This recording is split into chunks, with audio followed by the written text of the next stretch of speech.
بسم اللہ الرحمن الرحیم۔ السلام علیکم ورحمۃ اللہ وبرکاتہ۔ آج کی اس ویڈیو میں بات کریں گے خواب میں اللہ عز و جل کو دیکھنا کیسا۔ تو اس کی مختلف صورتیں ہیں۔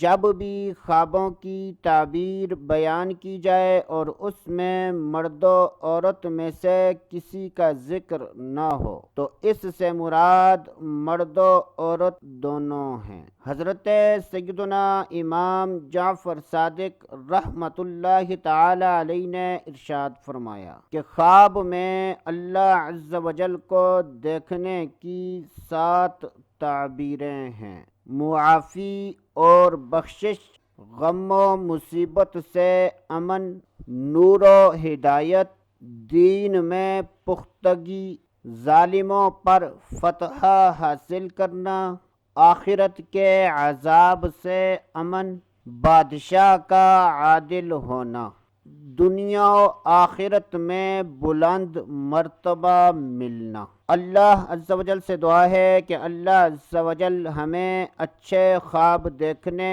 برے خوابوں سے بچنے کی توفیق عطا فرمائے۔ تو دوستو، آج کے لیے اتنا ہی۔ اگلی ویڈیو تک اجازت۔ اللہ حافظ۔